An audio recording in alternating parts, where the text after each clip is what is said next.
Halo, semangat pagi, selamat siang, apa kabar semuanya?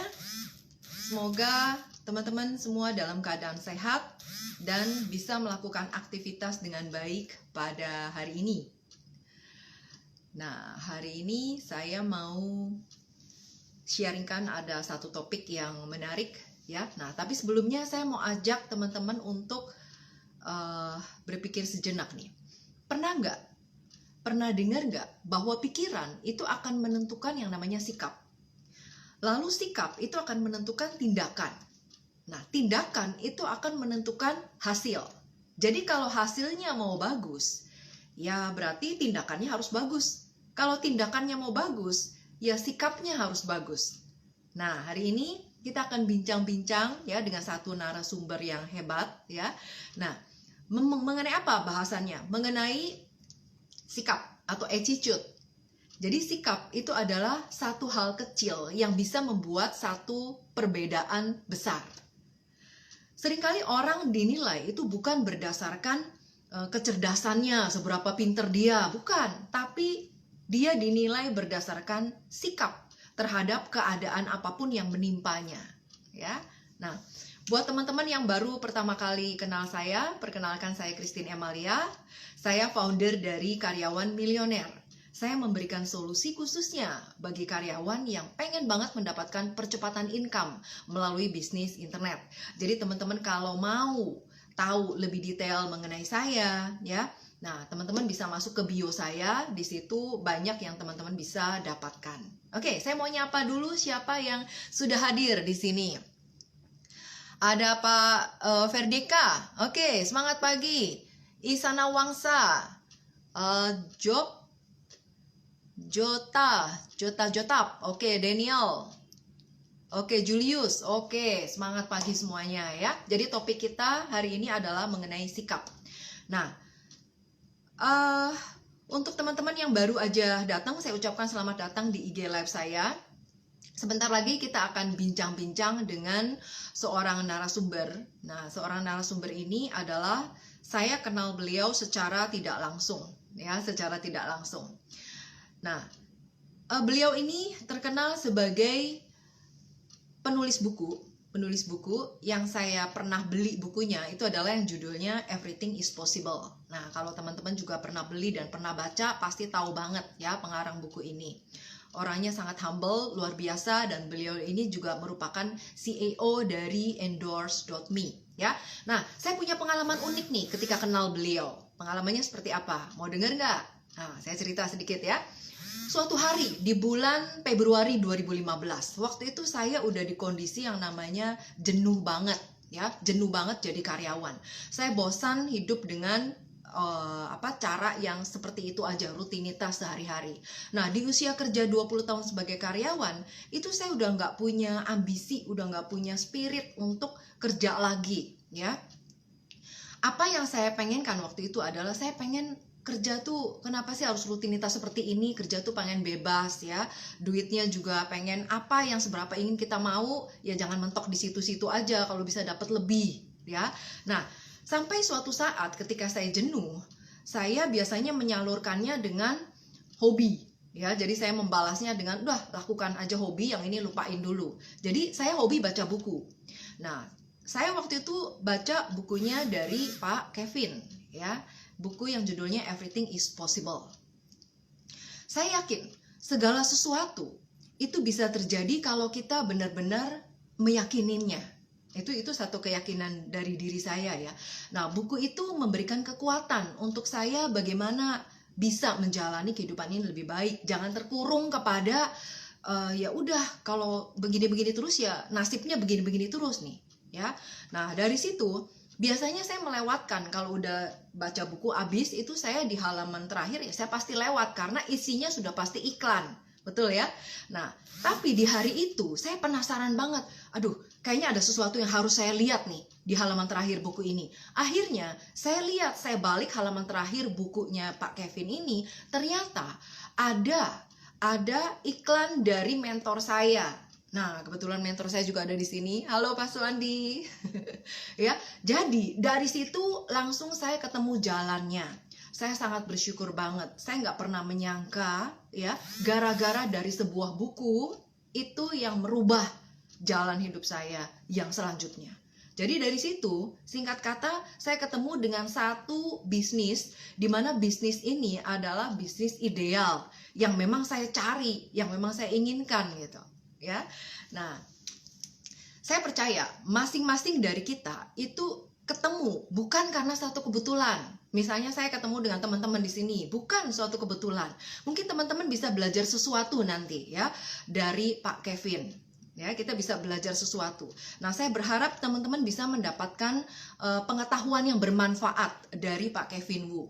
Tema kita hari ini adalah seru banget ya, sesuai dengan hashtagnya Be Positive, Be Proaktif. Nah, Bapak, teman-teman jangan lupa siapkan notes. Saya juga selalu siapkan untuk catat poin-poin penting apa nanti yang akan disampaikan oleh Pak Kevin, ya. Nah, saya mau nyapa lagi siapa yang sudah datang di sini.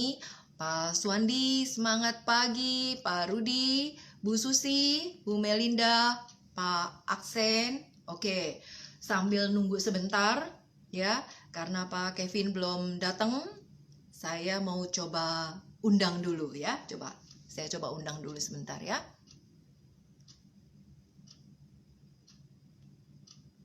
Oke. Sebentar, saya undang dulu.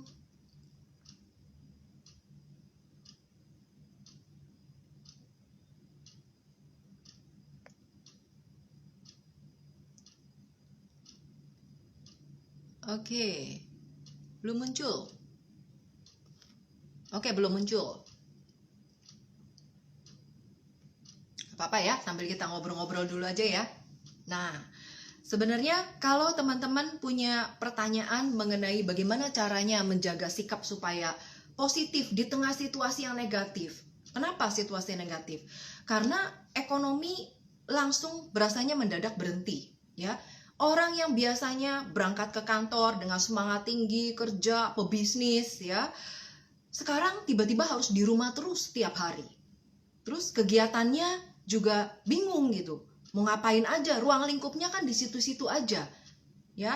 Nah, jadi banyak pikiran-pikiran negatif yang akan datang kepada kita. Nah, sekarang bagaimana cara kita menyikapi supaya kita jangan terlena di dalam pikiran negatif ini, melainkan kita bisa lebih punya inisiatif, lebih bisa melakukan segala sesuatu justru dengan semangat yang double. Karena apa? Ada satu pernyataan yang saya dapat dari mentor saya juga ya, bahwa kita sebaiknya menempatkan diri kita itu sebagai termostat. Nah, bukan termometer. Apa bedanya nih termostat dengan termometer? Kalau kita sebagai termometer, artinya pada saat lingkungan kita negatif, banyak orang yang mengeluh, banyak orang yang banyak sekali mengeluh ya, bukannya berpikir positif bagaimana caranya untuk supaya bisa sukses, untuk supaya bisa lebih produktif di saat-saat seperti ini, malah yang banyak keluar keluhannya. Nah, jadi lingkungannya negatif. Di saat lingkungan kita seperti itu, kita terpengaruh. Nah, itu namanya kalau kita menjadi termometer. Jadi suhu lingkungan berapa ya kita juga berapa ikut ya. Tapi kalau kita menempatkan diri kita sebagai termostat, itu artinya pada saat kita situasi lingkungannya negatif ya, suhunya misalnya 38 derajat ya di sekitarnya, kita tetap aja 25 derajat suhunya. Karena apa? Karena kita yang menjadi termostat atas diri kita sendiri. Jadi kita memiliki pikiran positif yang gak terpengaruh. Mau lingkungannya negatif, mau lingkungannya banyak mengeluh, ya kita gak terpengaruh. Karena kita punya sikap yang positif, ya. Nah, saya coba undang lagi Pak Kevin. Oke, saya mau nyapa dulu yang sudah datang lagi di sini. Ada Bu Frida, ada Pak Reno, ada Agustian, Pak Hengdi, Bu Angela, welcome. Ada Vina, ada Bu Ana, ya. Oke, saya mau invite lagi ya. Kita lihat lagi Pak Kevin sudah ready. Kita akan invite untuk supaya kita mulai perbincangan hari ini.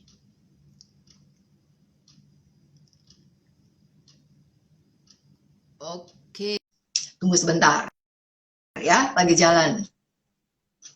Oke. Nah, udah datang. Oke. Halo, Halo, halo selamat Ibu. siang Pak Ya, Kevin. Apa selamat siang. kabar? Bagi luar biasa. Sehat, Pak? Luar biasa. Luar biasa. Wah, Ya, mantap ya. ya, Dari tadi teman-teman udah nggak sabar nih, ya. pengen banget menantikan tips dari Pak Kevin. Mm, Bagaimana caranya sesuai dengan tema kita, be positif, ya, be proaktif. ya. Nah, sebelumnya Pak Kevin boleh cerita sedikit latar belakang Pak Kevin? Mungkin Mm, sebagian dari teman-teman IG ini ada yang belum begitu kenal dengan Bapak. Nah, mm. Bapak bisa sharingkan sedikit Pak, visi misinya mungkin ya. Silakan Pak Kevin. Ya, jadi mulai dari apa ya? Kenalinnya dari apa? Karir kali ya?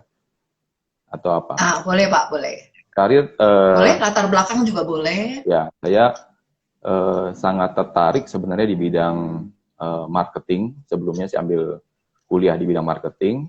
Saya suka berhubungan sama manusia ya, karena saya berhubungan dengan manusia itu kita bisa belajar banyak hal sebenarnya. Suara saya jelaskan ya Bu ya, Bu Christine ya. Jelas Pak, clear. Oke, jadi Bening, bening. ya, jadi sampai tiba di tahun 2004 sebenarnya saya sempat berkenalan dengan Pak Andri Wongso. Saya belajar banyak dari beliau. Saya akhirnya menjadi personal asistennya ya Pak Andri ya. Nah, di situ saya Oke. melihat banyak sekali perubahan-perubahan yang sangat positif. Hanya dari ketika mindset seseorang itu berubah, maka hidupnya akan berubah. Nah, ini satu keajaiban yang saya temukan sebenarnya yang awalnya saya tidak percaya. Banyak orang mengatakan bahwa karakter kita sudah terbentuk puluhan tahun, bagaimana hanya ikut seminar satu kali, hidup kita bisa berubah. Ya. Nah, saya mau katakan bahwa ketika turning point kita bisa kita dapatkan dari bentuknya pembelajaran, inspirasi dari orang-orang yang kita kagumi, atau pengalaman juga bisa. Akhirnya cuma satu kata sebenarnya. Kalau dari Stephen Covey mengatakan namanya paradigm shift. Ada yang Paradigm shift. paradigm shift ya. Kalau kita mendapatkan paradigm shift itu dari satu kondisi yang ekstrim, misalkan amit-amit misalkan kecelakaan, bencana, kabar yang sangat di luar nalar misalkan, atau dari pembelajaran sebenarnya. Nah, ketika seseorang mampu menemukan turning point dari yang namanya paradigm shift ini, di mana mindset-nya bisa berubah, maka hidupnya akan berubah. Nah, ini yang saya pelajari dari beliau, dan saya menyaksikan banyak sekali orang-orang yang berubah gitu ya. Yang ekstrim, memang dalam sekali pertemuan itu ikut seminar 3 jam, lalu hidupnya bisa berubah gitu. Tetapi memang ada yang butuh waktu proses cukup lebih lama. Yang saya mau katakan di sini, memang ini tidak satu proses yang instan, ajaib, ya, tidak serta-merta langsung seperti itu ya. Ini ada kondisi-kondisi tertentu. Nah, oleh karena itu, sejak saat itu saya banyak menekuni tentang dunia, tentang pikiran, tentang mindset, tentang pelatihan, tentang pengembangan sumber daya manusia. Dan ini menurut saya ilmu yang sangat penting ya, khususnya bagi kita yang baik itu dalam kehidupan karir kita, dalam kehidupan kita di keluarga, dan juga kita bersosial masyarakat. Jadi ini penting. Oke, baik. Nah, sekarang kalau boleh diceritakan sedikit, visi Pak Kevin apa nih sekarang nih? Visi ya, sebenarnya 5 tahun terakhir ini saya banyak bergerak di bidang digital. Saya melihat salah satu Oke. cara yang paling efektif untuk menjangkau banyak orang yaitu dengan teknologi. Oleh karena itu, saya mendalami banyak hal tentang digital hari ini. Oleh karena itu, saya juga terjun ke dunia startup. Saya membangun beberapa platform yang memang sifatnya itu adalah sharing ekonomi, peer-to-peer, bisa membantu banyak orang hanya dalam satu aplikasi ya. Contohnya yang fenomenal kita tahu tentang Gojek, Tokopedia, dan lain sebagainya. Ya, kemarin sempat tahun lalu saya berkesempatan juga diundang ke Alibaba untuk belajar langsung dari mbahnya e-commerce dunia ya. Nah, ini kebetulan bajunya nih ya, saya pakai nih Alibaba Business School ya. Ya, ya. Wah, baik. Jadi Tuh. ya tahun lalu saya mewakili Kadin, kita dipilih menjadi salah satu program partnernya Alibaba untuk mengedukasi bagaimana pengusaha-pengusaha lokal ini bisa lebih melek tentang teknologi ya. Nah, karena dengan teknologi ini salah satu kata yang sangat dahsyat adalah ini skalabilitas. Kalau dulu kita mau bikin toko gitu ya, sekelasnya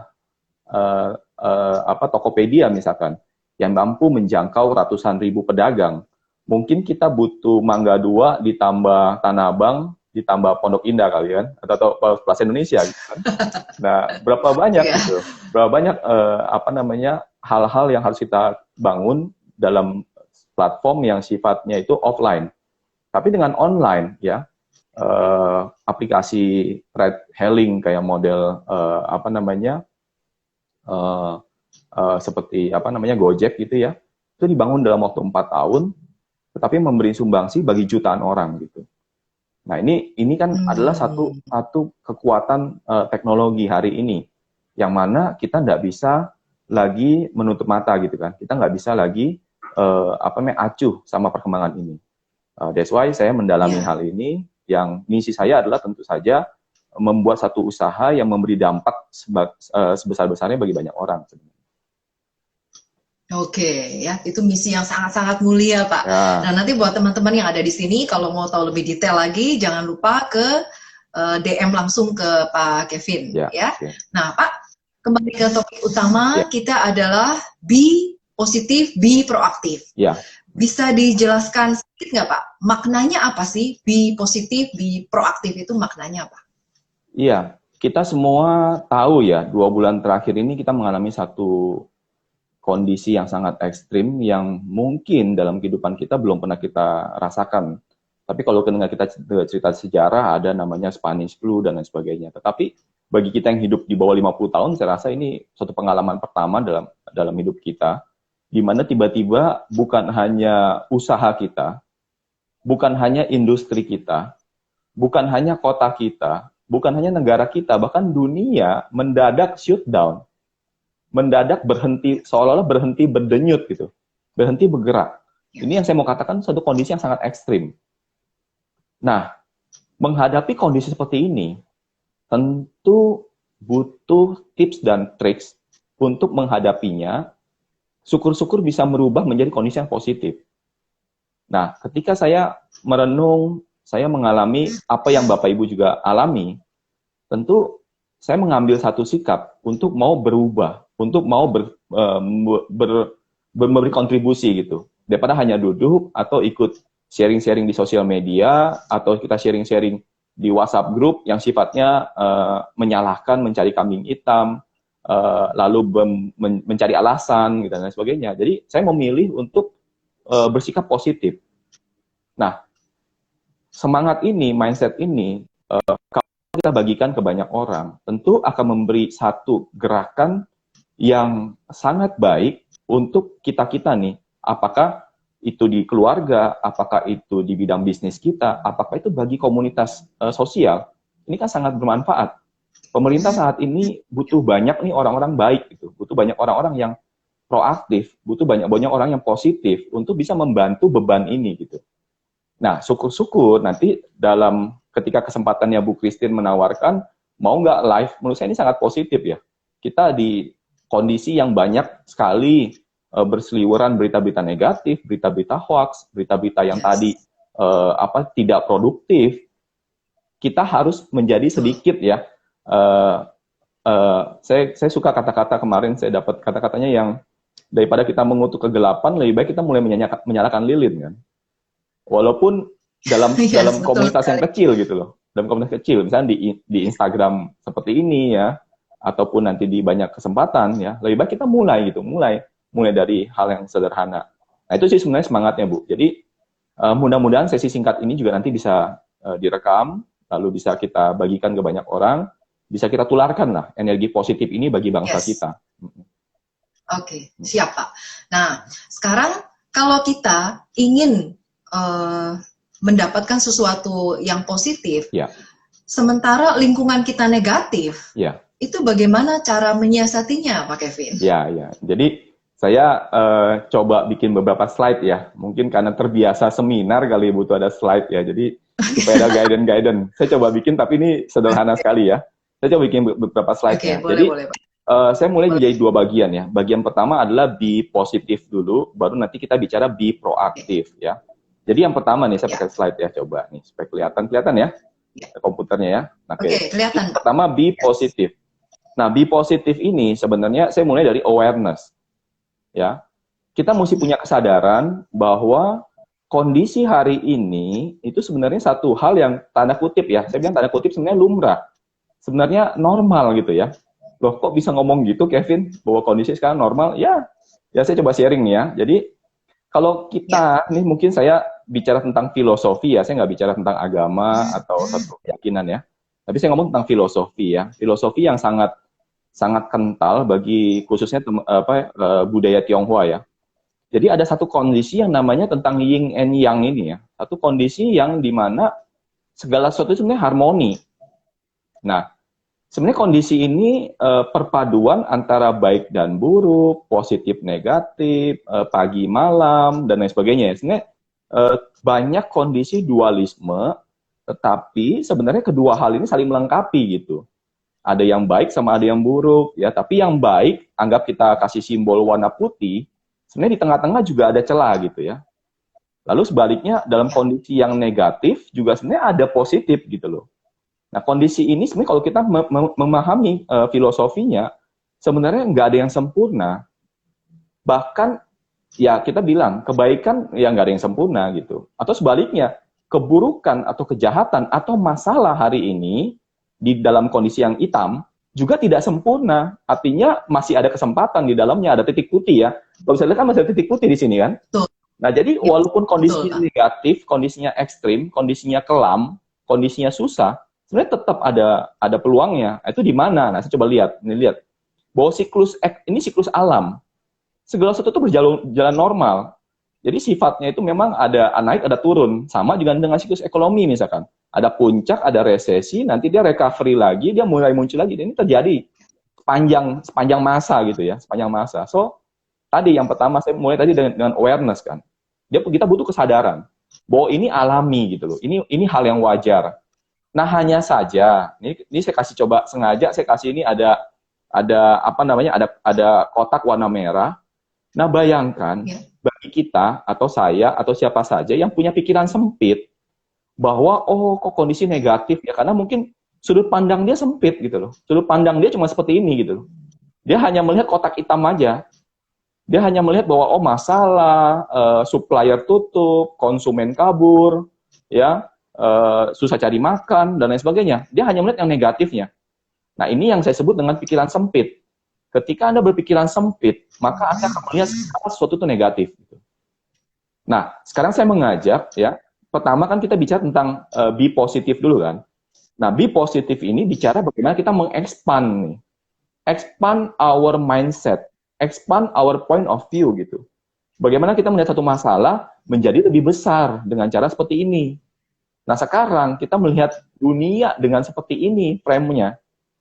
Bahwa ini kondisi yang lumrah, ini kondisi yang alami, kondisi yang wajar. Memang kita dalam kondisi seperti ini, tetapi kita juga bisa melihat, mencari titik putihnya. Nah, ini yang harus dipahami dalam kondisi saat ini gitu. Ya, nanti saya akan jelaskan contoh. Justru di kondisi seperti ini sebenarnya muncul banyak peluang sebenarnya. Ya, that's why ini landasan awal nih, mindsetnya nih. So yang pertama tadi awareness. Nah, yang kedua, awareness. Setelah kita udah ngerti tentang awareness-nya, kita ngomong tentang fokusnya sekarang.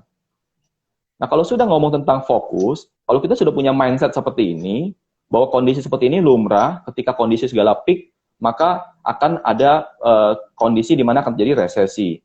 Ya, jadi ketika ini terjadi, nah sekarang kita mulai fokusnya ke sini nih gitu. Kalau tadi kan masih fokusnya di sini nih, kan di sini di titik hitam ini. Sekarang kita geser sekarang di titik yang ini gitu. Bahwa kondisi seperti ini, ya memang kita lagi di resesi, lagi serba sulit, ya. Tetapi yuk saya mengajak kita memilih fokus yang benar gitu. Fokus apa? Ya fokus pikiran, fokus tindakan, fokus kata-kata kita, fokus perhatian kita, fokus sumber daya kita gitu loh. waktu kita yang kita habiskan untuk masa-masa seperti ini juga masih bisa positif kan? Ya gitu. Jadi bukan hanya Yes. tidak ke kantor lalu juga kita malas-malesan, kita banyak alasan, kita malah menurunkan potensi kita. Ini kan satu hal yang nggak positif sebenarnya. Nah, apa saja sih yang kita bisa arahkan? Ya, ada 3 hal menurut saya. Coba kita lihat hal-hal apa sih yang menjadi peluang hari ini. Ya, yang kedua ya peluang dan kesempatan. Ya, dan tentu saja tadi kita bisa melihat hal-hal yang baik. Ya, saya mulai dengan contoh, misalkan apa? Misalkan dengan work from home, saya mau kita mempraktekkan di 3K ya, saya sebutnya 3K. Yang pertama yaitu karir, yang kedua keluarga, yang ketiga komunitas. Nah, coba kita bicara dari si karir dulu ya, karir. Kondisi hari ini, kalau kita bicara tentang karir ya, karir. Nah, sebenarnya apa sih peluang-peluang yang bisa kita kerjakan di kondisi hari ini nih, work from home, agar karir kita bisa meningkat.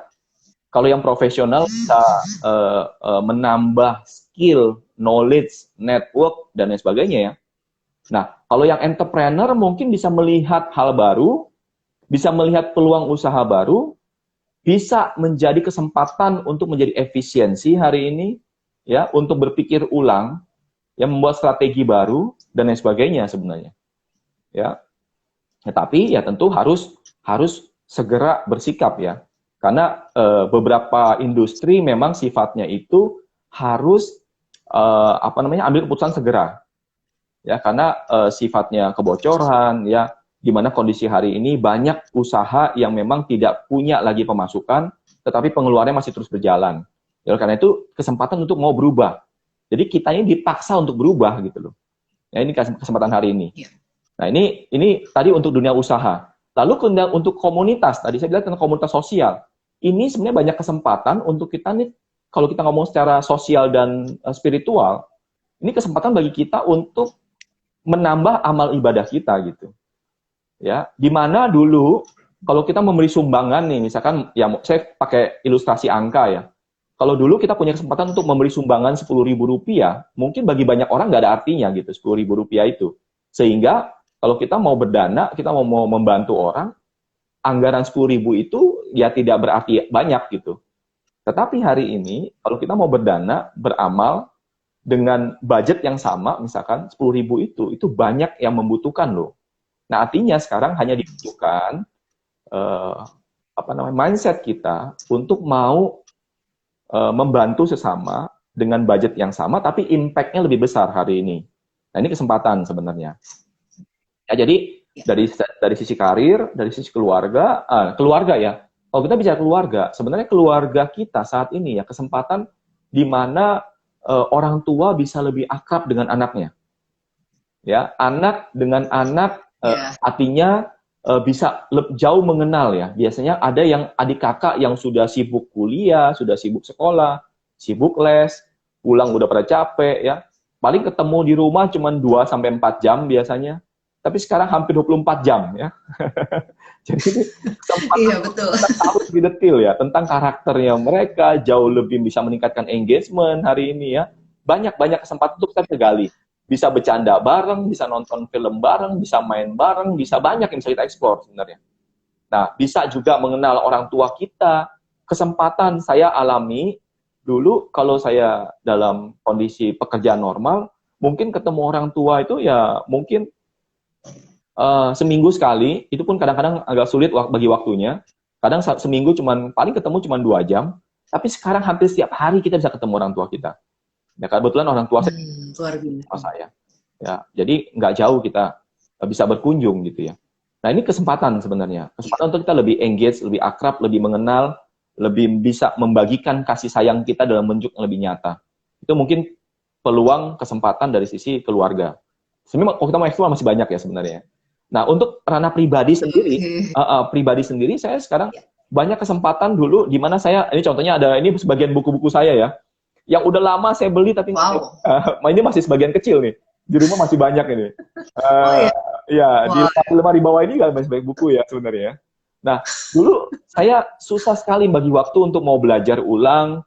Sekarang kalau bosen pun sekarang mau ikut online learning, ya banyak sekali kesempatan yang ditawarkan kemarin dari Harvard, dari Udemy, dari YouTube, dari banyak platform sekarang, Skill Academy, ya masih banyak. kesempatan-kesempatan untuk kita mengasah sebenarnya. Ya, ketika sama bayangkan nih, sebagai saya ambil filosofi misalkan petani atau nelayan ya. Ya, nelayan sendiri tidak bisa sepanjang tahun itu melaut loh. Dia tidak bisa sepanjang tahun untuk pergi mencari ikan. Ya, petani juga sama, tidak bisa sepanjang tahun panen gitu. Ada masa-masa mereka harus, bagi petani itu memperbaiki jaring, memperbaiki kapal, ya, menyiapkan kapal baru, bagi petani menyiapkan lahan baru, menyiapkan pupuknya dan lain sebagainya ya. Jadi bagi kita yang berkarir yang selama ini 24 jam, 7 hari, 365 hari per tahun, terus berkarir ya, berbisnis, ini kesempatan untuk mengasah kampak kita sebenarnya. Mengasah lagi skill kita, mengasah ilmu tentang leadership, mengasah ilmu tentang marketing, ilmu tentang komunikasi dan lain sebagainya, ya. Ilmu tentang pajak, ya, teks, ya, segala macam, banyak hal yang bisa kita pelajari. Ini kesempatan untuk mengasah kampak yang sebelumnya sangat sulit waktu ya. Ya, jadi dari sisi pengembangan kepribadian ini kesempatan.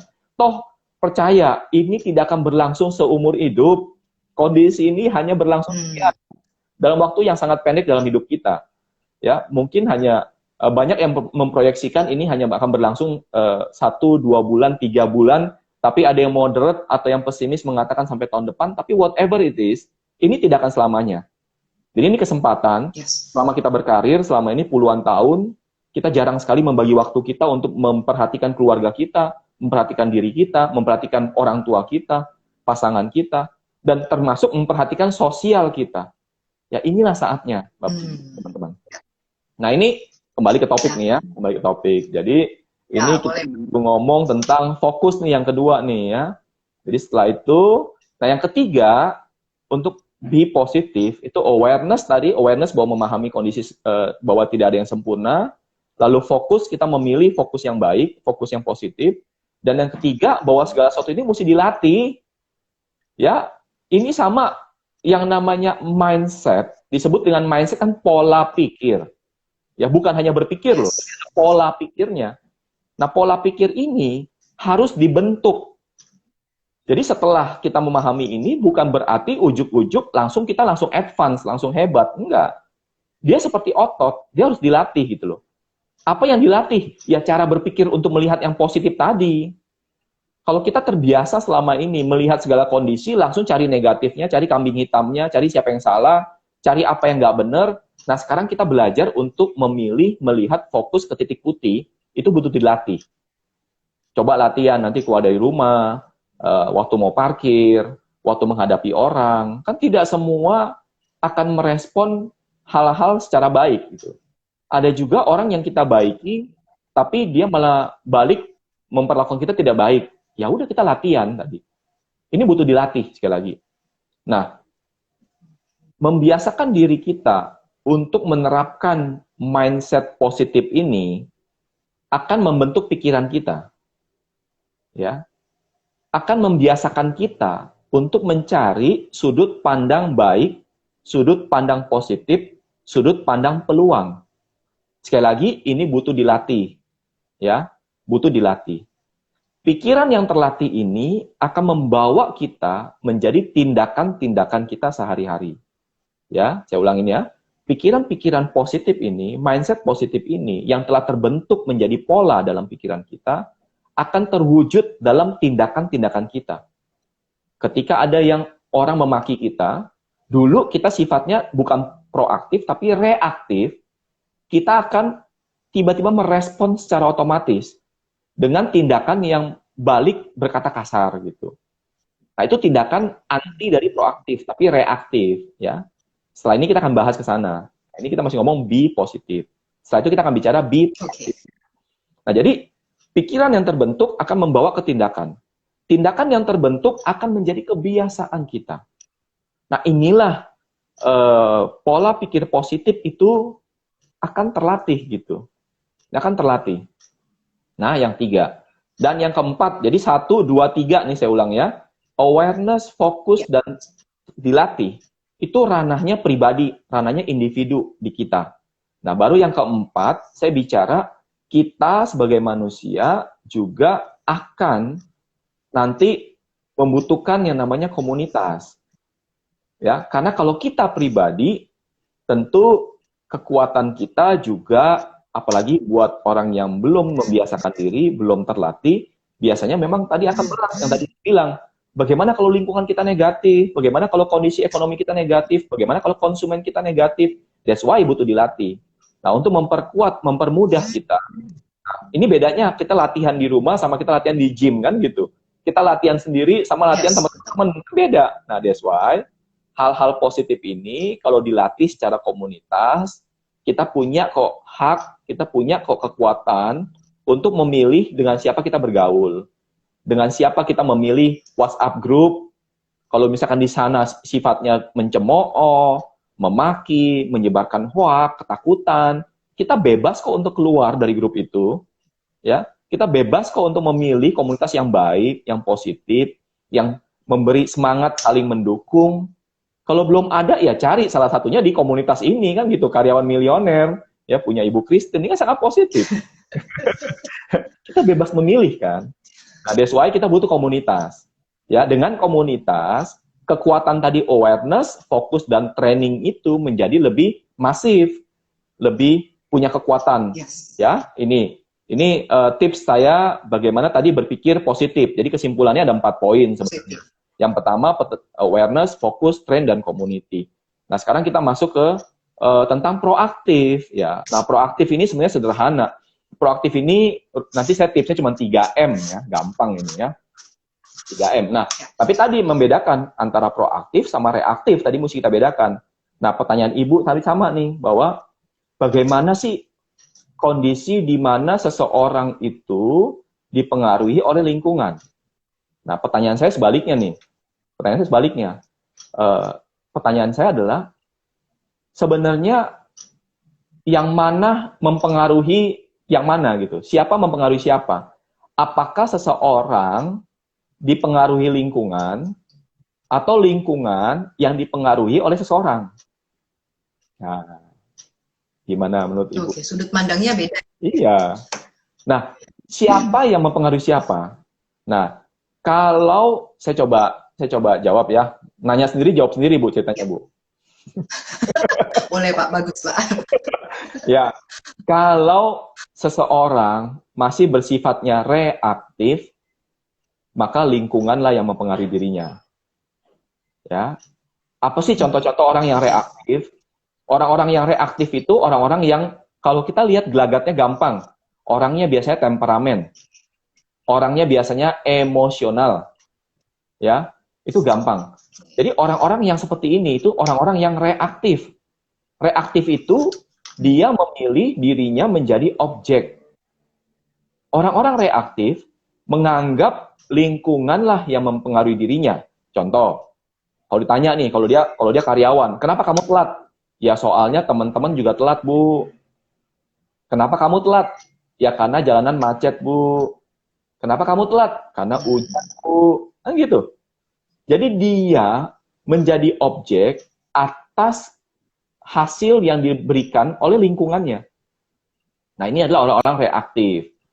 Nah, lalu bagaimana menjadi orang proaktif? Ya, caranya bagaimana menjadi orang proaktif? Orang proaktif adalah orang-orang yang memilih untuk mengambil tanggung jawab agar dirinya menjadi subjek. Contoh, udah tahu misalkan mendung, udah tahu hujan, pertanyaannya mau memilih pergi atau enggak?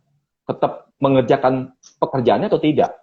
Kalau dia tetap mengambil tanggung jawab menjadi subjek untuk mau tetap pergi, apa yang dilakukan? Kan pertanyaannya, apa yang harus kamu lakukan? Oh, saya harus siapin payung, saya harus siapin jas hujan, saya harus lakukan sesuatu gitu untuk menghadapi kondisi eksternal tersebut gitu. Kan begitu. Nah, orang-orang seperti ini adalah yang kita sebut sebagai orang proaktif. Nah, oleh karena itu, orang-orang proaktif cirinya gampang. Ya, tipsnya sederhana. Tips yang pertama adalah mulai dari diri sendiri.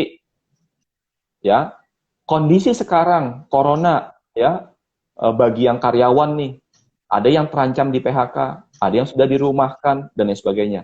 Ya pertanyaannya dengan kondisi seperti ini, apa yang bisa kamu lakukan? Jangan, sekali lagi, jangan memilih sebagai objek, tapi sebagai subjek. Kamu bebas untuk menentukan jalur hidup kamu. Nah, apa yang harus kamu lakukan? Ya, pertama, saran saya tadi, kamu bisa upgrade skill kamu untuk sekarang, dari kondisi sekarang, menawarkan sesuatu yang out of the box bagi perusahaan. Jadi kehadiran kamu di perusahaan tersebut bukan tanda kutip sebagai beban, bukan sebagai benalu. Tetapi kamu ini bagian dari solusi nih. Saat ini perusahaan kamu lagi menderita, betul. Saat ini perusahaan kamu, bos kamu lagi susah, betul. Pertanyaannya, apa yang harus kamu lakukan untuk membantu bos kamu? Apa yang kamu lakukan untuk membantu perusahaan kamu? Itu pertanyaan sederhana. Kalau kamu bisa jawab itu, maka kamu udah mengambil tanggung jawab menjadi subjek, bukan menjadi objek. Bukan tergantung sama bos kamu, bukan tergantung sama perusahaan kamu, bukan tergantung sama konsumen kamu. Nah, sekarang ini banyak orang, banyak bos, banyak perusahaan butuh bantuan. Pertanyaannya, bersedia nggak kamu mengambil tanggung jawab untuk menjadi orang yang memberi bantuan tersebut? That's what I mean sebagai subjek. Banyak kesempatan yang bisa kamu lakukan. Kalau kamu bergerak di bidang sales, marketing, ini kesempatan yang terbaik untuk membantu perusahaan tetap punya omset di tengah penurunan ekonomi hari ini. Mau nggak kita extra mile? Kalau selama ini hanya menjadi sales door to door, mau nggak kita belajar online marketing, digital marketing, untuk menawarkan produk jasa perusahaan kita kepada dunia internet hari ini? Siapa yang melakukan? Ya kamu, bukan orang lain, kamu. Kalau kamu sanggup melakukan, maka kamu tadi mengambil posisi sebagai subjek, sekali lagi. Kamu yang merubah. Kamu bukan diubah. Kamu bukan tergantung oleh lingkungan. That's poin yang pertama. Mulai dari diri sendiri. Poin yang kedua adalah mulai dari hal yang kecil atau sederhana. Untuk membangun sebuah gedung yang besar, tidak langsung ujuk-ujuk gedungnya berdiri. Kita butuh pondasi hal yang kecil. Malah mulai dari ngaduk semen, malah mulai dari gambar, dan lain sebagainya. Ya, untuk mewujudkan impian besar, tindakan besar, tentu kita bisa mulai dari hal yang kecil, sederhana. Ya tadi, saya mulai dari 3K. Di karir, apa sih yang bisa kita lakukan dari hal yang kecil-kecil ini? Ya tadi, mulai. Ini banyak kesempatan tadi, saya bilang, di tengah waktu work from home ini, banyak kesempatan untuk mengasah kampak, sebenarnya. Tambah skill baru. Kalau kita udah punya skill itu, mungkin saat ini kita untuk upgrade skill tersebut. Mungkin kita punya ilmu leadership 30 tahun yang lalu.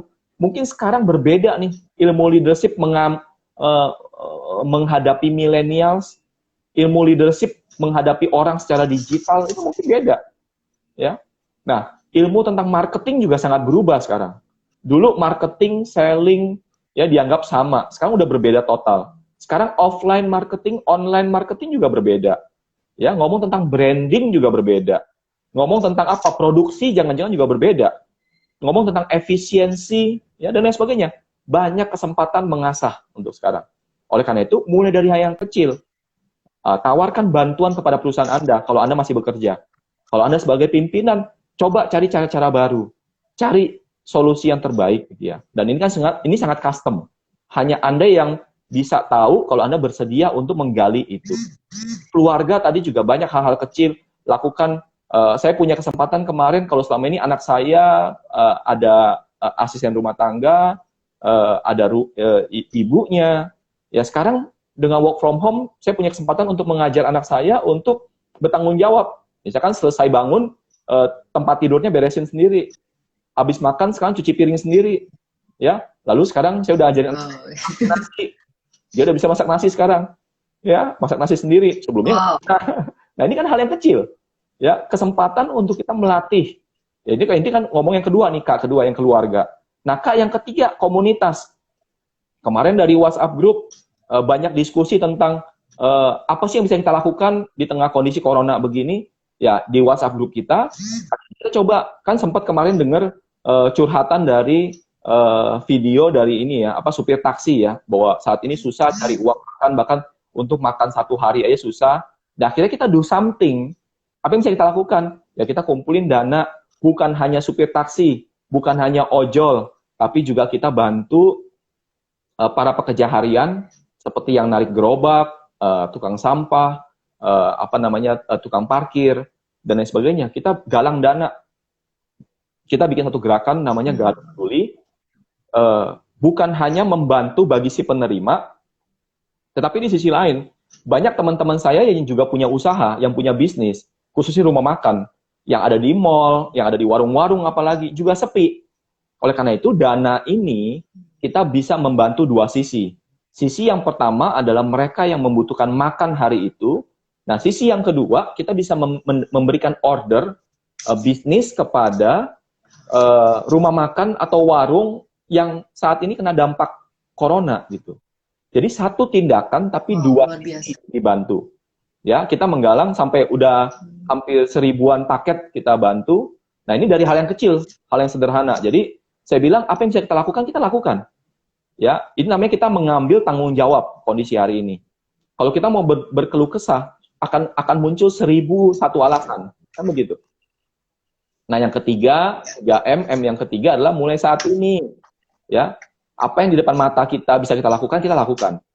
Ya, ini yang totalnya kalau saya katakan tadi ini. Nah, prakteknya 3K. K yang pertama tadi karir, untuk bisnis kita, untuk skill kita. Kalau kita entrepreneur, banyak ilmu-ilmu yang bisa kita gali dalam kesempatan ini. Ya, kemudian K yang kedua keluarga. Ya, banyak kesempatan untuk kita lebih in-depth, ya, bangun hubungan emosional yang lebih dalam dengan anak kita, dengan pasangan kita, dengan orang tua, syukur-syukur yang masih ada, ya. Ini kesempatan yang sangat baik bagi kita untuk bisa dekat sama mereka, ya. Dan yang ketiga juga praktekkan ini bagi kondisi sosial kita, ya, karena inilah kesempatan yang mungkin tidak akan datang lagi, mudah-mudahan tidak akan datang lagi, ya, untuk dimana kita bisa nih dalam skala yang lebih besar nih menggalang bantuan untuk banyak pihak sekarang, bagi para pekerja kesehatan, bagi para tempat yang tadi kaum duafa yang butuh bantuan kita setiap hari, orang-orang yang secara ekonomi mungkin bisa kita bantu, bagi sesama partner bisnis bisa kita bantu, saling sinergi hari ini. Banyak yang tidak bisa buka usaha, tapi apa sinergi lain yang bisa kita lakukan, yang bisa kita kerjakan saat ini. Ya, jadi ini mungkin tipsnya, Bu, secara be positif, ya. Ini be proaktif, dan prakteknya untuk 3K kita. Nah, ini. Oke, baik, luar biasa banget. Ya. Iya, nah, semoga teman-teman tadi udah catat. Kalau gitu saya akan simpulkan sedikit. Ya, tadi yang disampaikan Pak Kevin itu luar biasa banget. Ini juga saya belajar lagi untuk merimain diri saya lagi. Nah, sambil kalau teman-teman ada pertanyaan silakan langsung dituliskan ya, karena waktunya udah tinggal sedikit lagi. Silakan kalau teman-teman ada pertanyaan silakan dituliskan. Sambil saya rangkum apa yang disampaikan Pak Kevin ya buat teman-teman. Nah, jadi berpikiran positif itu lebih ke arah mindset. Nah, di mana kita harus aware dulu. Yang nomor satunya aware. Aware tuh artinya gini, bahwa apa yang terjadi saat ini adalah merupakan satu kondisi yang normal. Sesuatu yang memang seharusnya mungkin alam memaksudkan untuk terjadi. Karena akan ada sesuatu yang lebih baik lagi yang akan terjadi. Ya, jadi kita harus aware. Lalu yang kedua adalah fokus. Fokusnya kepada solusi, bukan fokus kepada problem. Ya, sekarang kita kalau sudah dapat masalah ini, lalu what next gitu? Apa yang harus kita lakukan untuk membuat diri kita menjadi lebih baik lagi? Kemudian yang ketiga adalah train. Jadi kita harus melatih pikiran-pikiran kita supaya selalu berpikir positif. Karena berpikir positif itu tidak secara instan datangnya, harus dilatih secara terus-menerus. Nah, itu adalah positif. Kemudian kalau be proaktif itu artinya kita mengambil tanggung jawab penuh. Ini adalah this is our life, this is your life, this is my life. Nah, jadi dalam hal ini proaktifnya artinya selalu mulai dari diri sendiri. Jangan menyalahkan lingkungan, menyalahkan orang lain, ya. Nah, tadi di awal juga udah kasih satu perumpamaan, kita harus jadi termostat, bukan jadi termometer. Ya, artinya kita yang menentukan suhu kita mau berapa nih. Ya, itu yang akan kita mempengaruhi lingkungan kita. Nah, kemudian yang kedua, selalu mulai dari hal-hal yang kecil. Jadi nggak usah berpikir yang terlalu rumit, berpikir dari hal-hal yang sederhana. Ya, oke. Nah, jadi ini adalah saatnya untuk mengasah kampak kita, begitu ya, Pak Kevin ya? Ya. Oke, luar biasa banget. Nah, ada pertanyaan nggak nih dari teman-teman di sini? Kelihatannya teman-teman di sini pada serius nih, Pak Kevin. Bagus banget soalnya topiknya. Belum ada yang nanya nih. Ya, ya ini sih Oke, tadi nah, ya. Ya, Pak. Ya, jadi ya manfaatkan waktu seperti saat ini untuk tadi berpikir dan berpraktek, sekaligus sebenarnya kesempatan untuk kita mencari hal baru sebenarnya sih. Ya. Nah, bagi yang apa namanya kondisinya ekstrim, misalkan pertanyaannya, Pak, ini kalau saya sudah tidak sanggup bagaimana? Ya, sebenarnya ada misalkan dalam kondisi dalam keluarga ekstrim ya, kita ngomong kondisi ekstrim, saya udah nggak sanggup bagaimana? Ini kan bagaimana kita merubah diri kita, ya, bahwa saat ini bukan kondisi ideal. Kalau kondisi ideal, oh saya makan 3 kali sehari, menunya mesti lengkap, apa namanya minimal kuantitinya dan kualitinya seperti apa. Ya, dengan kondisi ekstrim ini kita belajar juga untuk merubah diri kita. Ini namanya kan hibernasi ya, hibernate. Jadi bagaimana kita menghibernasi nih kondisi sekarang nih.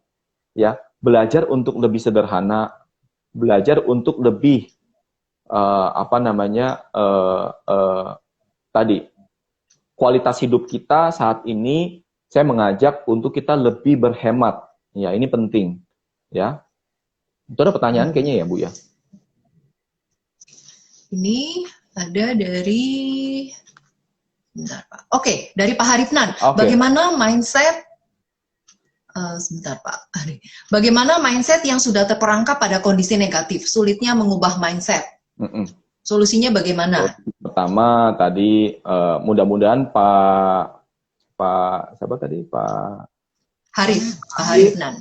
Ikut pertama mudah-mudahan ya, bahwa yang pertama tadi yang saya katakan penting untuk tentang awareness tadi, Pak, bahwa Bapak punya pilihan, sekali lagi, Bapak punya pilihan, Bapak harus melihat sudut pandang yang lebih besar, bukan hanya sudut pandang yang sempit, selalu negatif, selalu hitam, selalu sulit. Itu yang saya katakan sudut pandangnya itu tanda kutip sempit, ya. Justru awareness ini mesti dibangun dengan cara melihat lebih besar. Bahwa ini ada satu skenario nih. Saya nggak sebut skenario siapa yang buat, bukan ya. Saya nggak ngomong tentang apa namanya sesuatu yang ini enggak. Tapi maksudnya ini ada satu kondisi mau dari sudut pandang spiritual, mau sudut pandang sosial atau ekonomi apapun itu, bahwa ini ada satu tentang yang terjadi dalam kondisi yang besar. Dan kita ini bagian dari kecil gitu dari sana. Nah, cuman saya mau katakan bahwa perubahan ini tidak melulu menjadi negatif gitu. Bahwa memang terjadi resesi, betul. Tapi ini adalah proses gitu. Ini adalah proses. Tadi ya kalau saya pakai ilustrasi imajinasinya adalah tadi lambang yin yang tadi ya. Yin dan yang. Ini mungkin saya kembali saya coba sharing tentang konsep yin yang-nya.